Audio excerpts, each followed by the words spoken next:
धन्यवाद अध्यक्ष जी। माननीय अध्यक्ष जी, आज जिस विषय के ऊपर हम बोलने के लिए यहाँ खड़े हैं, शुक्रिया, वो बेहद गंभीर है। जिस प्रकार से देश के अंदर चुनाव आयोग पूरी तरीके से कैप्चर कर लिया गया, चुनाव आयोग के सारे कार्य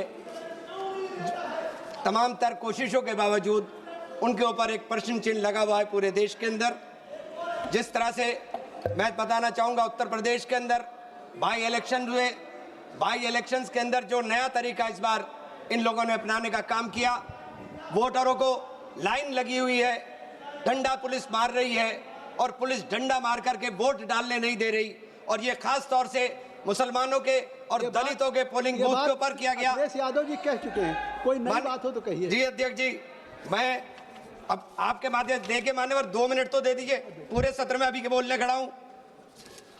सहारनपुर के अंदर इसी तरह से मेयर के चुनाव के अंदर हुआ।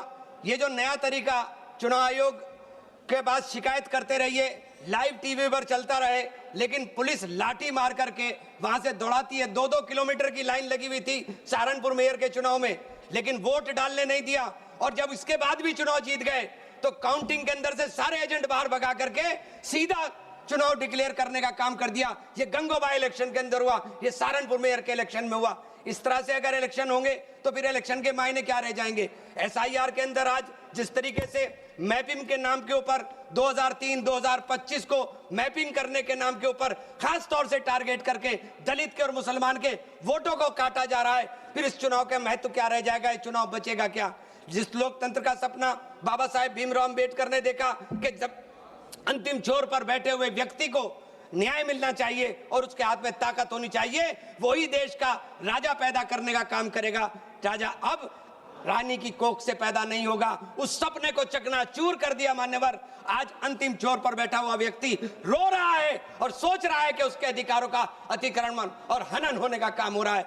मैं आपके माध्यम से कहना चाहता हूं कि सीजीआई को इस चुनाव की जो चुनाव आयोग को जो चेयरमैन चुनने की समिति है उसके अंदर शामिल किया जाना चाहिए और चुनाव को तुरंत, माननीय अध्यक्ष जी, चुनाव को तुरंत, माननीय अध्यक्ष जी, चुनाव को तुरंत इस बार बैलेट से कराए जाने का आदेश होना चाहिए कि बैलेट से चुनाव कराए जाए। माननीय अध्यक्ष जी, बात आ गई।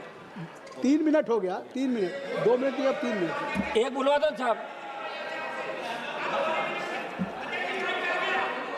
माइक वही है, वही है, वही। 1 मिनट करेंगे। अब बोलूं कैसे तो बोलो शुरू करो सब जो दे दो आप।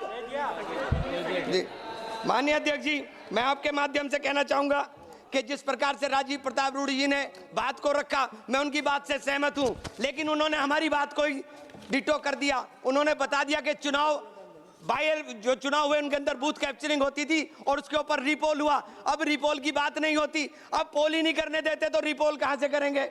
आज तो जो राहुल जी ने सवाल उठाया है उसका सबसे बड़ा सवाल है कि चुनाव आयोग